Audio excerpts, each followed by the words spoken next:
While citizens are being asked to stay indoors and several states are now looking at weekend curfews, politicians across party lines are continuing to campaign. Is there a name for this virus of political hypocrisy? And are we going to see yet another deja vu year where the Election Commission refuses to act?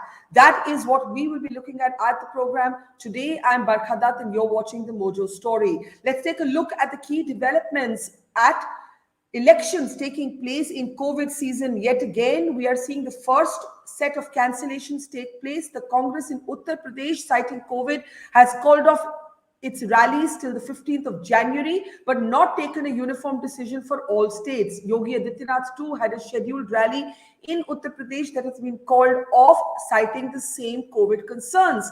Delhi Chief Minister Arvind Kejriwal, by putting his citizens under lock and key over the weekends, has been campaigning himself till he tested positive for COVID. A slew of politicians, in fact, are slowly testing positive for COVID. It is inevitable. What should the Election Commission do? Will it abdicate its responsibility? Will it act this year, even though it had declined to do so during the lethal second wave? We're going across an hour to S.Y. Quraishi. He's been the Chief Election Commissioner. He's a man known for not pulling his punches. Quraishi Saab, welcome. Happy New Year. The good news is that Omicron so far doesn't seem as lethal as Delta. The bad news is we are again playing with fate. We are tempting fate because you cannot basically ask your citizens to remain indoors, to not go out at night, to keep restaurants at 50% capacity, but say hum neta hain to hum to campaign karenge. Should the EC not be stepping in, sir? First of all, Happy New Year to you, Barkha. Your question whether EC should step in, I think is very premature. Why I'm surprised that this is kind of a red herring. Where does the EC come in now? There is a government now. It is passing all kinds of directions and regulations. Night curfew, the weekend curfew. So why are they not banning the rallies? There is a government currently, isn't there? So Election Commission, when it comes into play, surely it will discharge its duty. But at the moment, bringing in and dragging EC's name is only to divert attention. It is passing the buck totally unnecessarily. Explain to me why you say that. I know that technically, you're saying, I'm imagining that till the model code of conduct is in place, the EC doesn't have a role. But if we were to look at the Election Commission and its deepest constitutional responsibilities, then the job of the Election Commission surely goes beyond the letter of the law. It is also to ensure, an election taking place in an environment that, for instance, let me pick up something specific, doesn't harm the polling officers. Now, I take you back to the UP situation of last year when government school teachers were forcibly sent into polling duty. These are some of the pictures from last year. And we had hundreds of them die from COVID in the second wave. And they were given no chance. They went and, performed their democratic duty because they were polling officers. Now, isn't it the job of the EC to ensure that nothing like this happens? Yes, certainly it is. But then EC does not have the power at all under the law to step in and to issue any directions because nobody will care. EC, it happens all the time. The EC watches with dismay things happening around, but they cannot do anything. Suppose EC says don't know rallies today, nobody will bother because under the law it carries no weight. And of course, EC is watching, but what I'm saying is, while EC will do something or will not do something, what about the authorities in power today? They have the power. Can't they see what is happening? Don't they have that concern? The same concern which you are mentioning?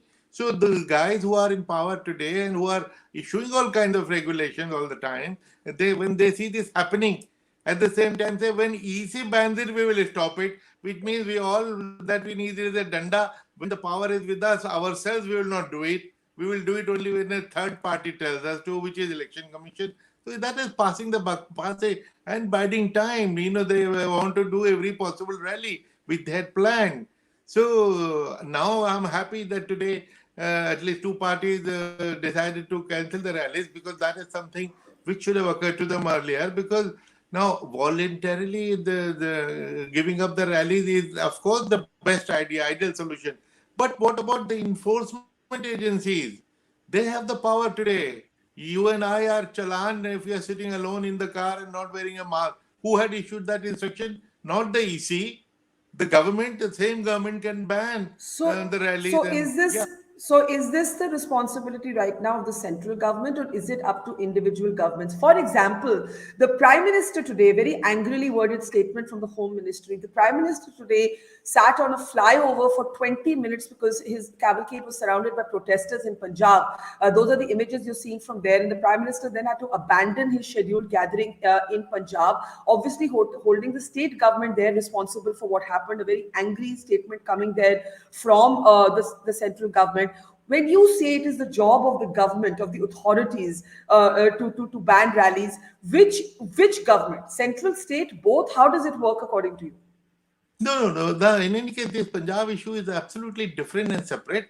In this case, I can comment on that also. It is definitely the state government's responsibility and a total failure. How could it happen? The Prime Minister's rally is stranded for not 15 but 20 minutes. Unpardonable. And this is the state government's flaw.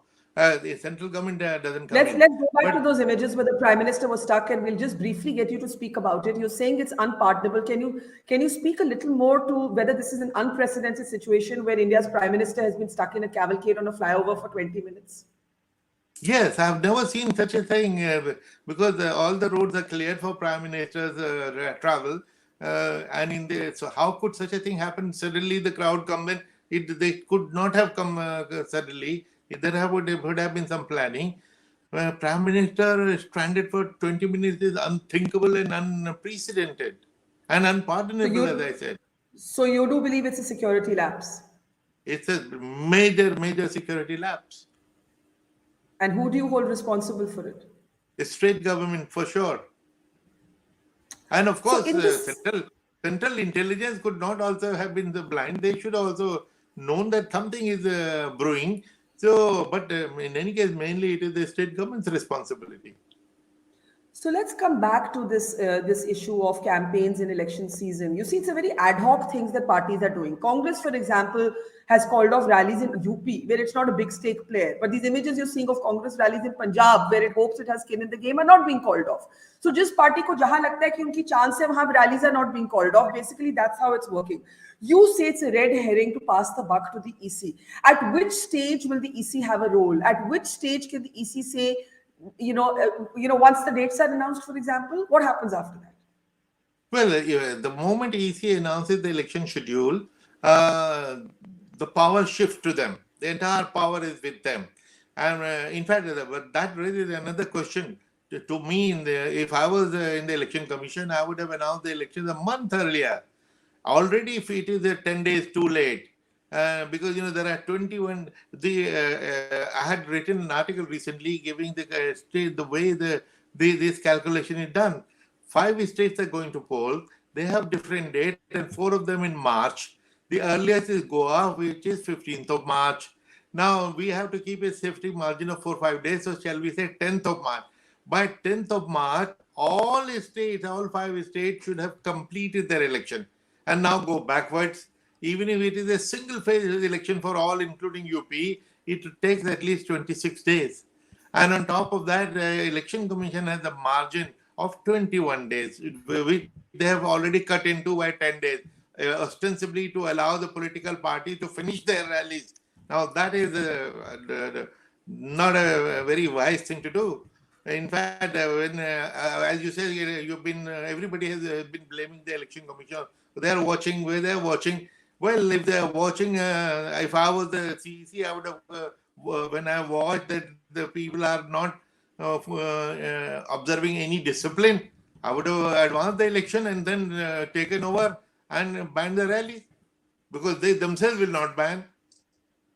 So you are saying that there is a role, there is a way the EC could have got involved much earlier. They could have looked at this scenario. They could have announced the dates earlier and then appropriated that responsibility and power for itself automatically under the constitution, and then banned mass rallies or made masks mandatory at rallies or put some other protocols in place. Yeah, no, quite right. No, this is something, but that would have been a very, very radical step, and where it requires some guts. But what if you were in the EC today, what would you have done, Mr. Qureshi?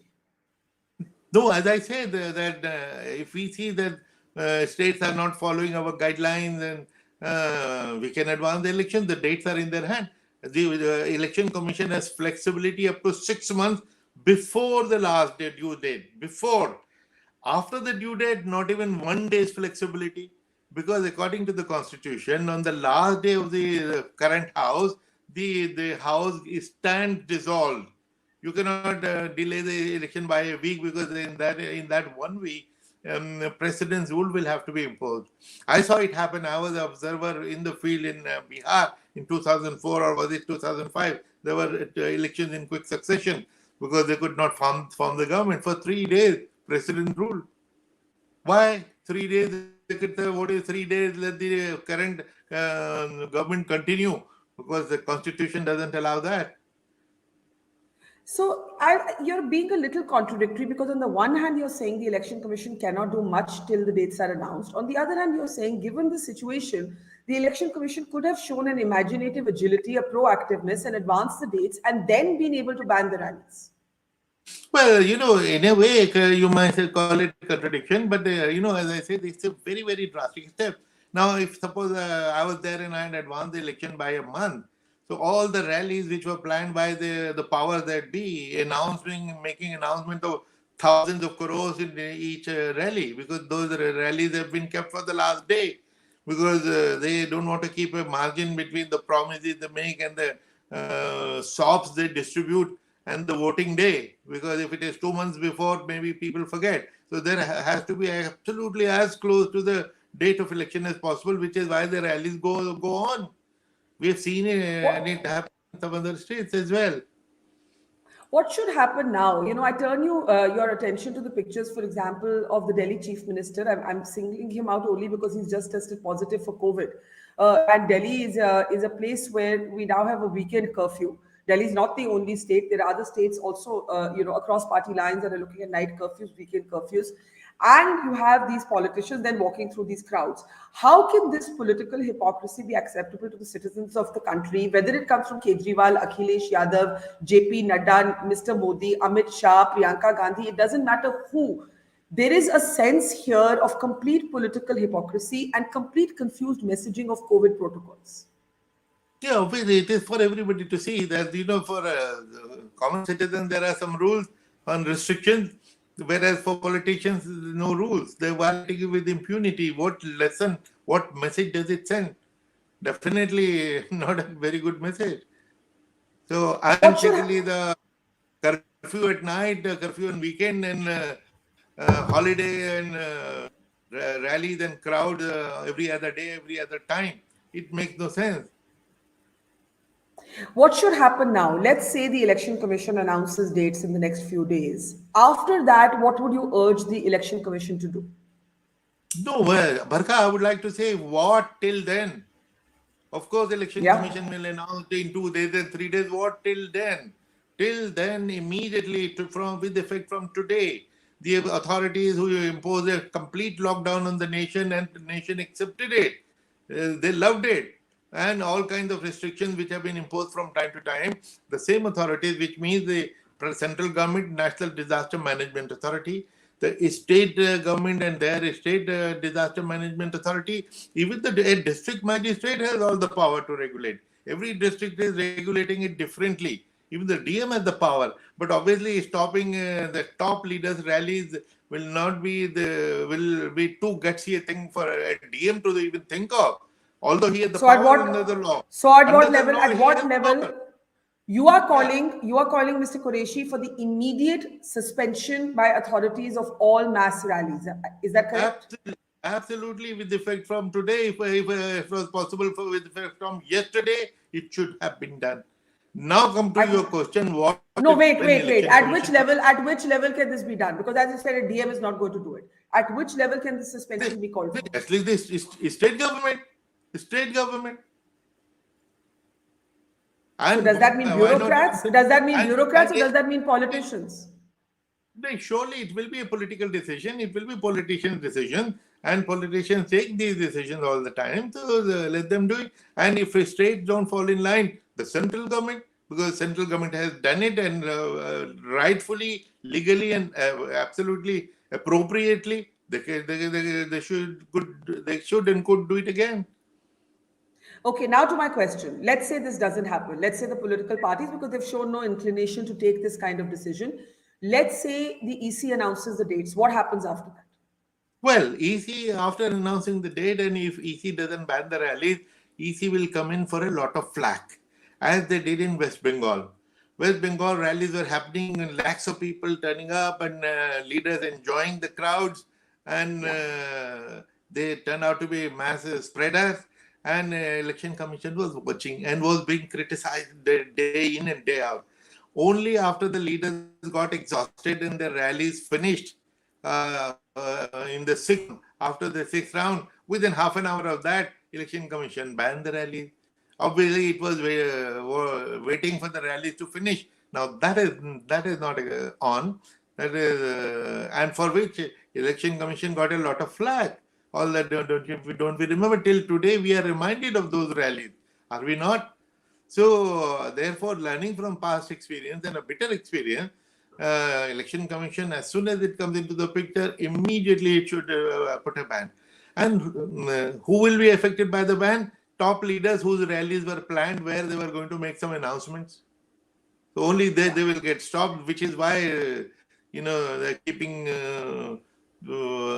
margin for those rallies to finish. Do you think the Election Commission has shown a failure to be independent of political power? Because, as you said, in the Bengal case, the EC banned the rallies only after the election campaign was virtually over. Are you concerned that the Election Commission is not showing enough institutional independence that is granted to it by the Constitution? Well, I'm rather reluctant to answer that question, Barkha, because any criticism of an organization which I headed once, somehow there is an element of ethical question whether I should be critical of her or not. But at the same time, I'm concerned as a citizen. I'm concerned because everybody is looking up to the election commission, and when election commission lets you down, I have a lecture which I've given all over the world, in which there is a slide from 2009 in an election, which is a montage of the headlines of newspaper headlines and editorial headlines. Well done election, congratulations EC, wonderful EC, thank you EC. Now I have for the last 2 years about 30-40 headlines of a different kind,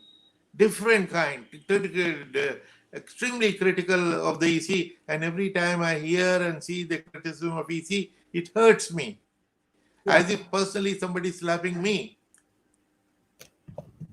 You feel that someone is slapping you when you see this criticism of the Election Commission. It must be really painful.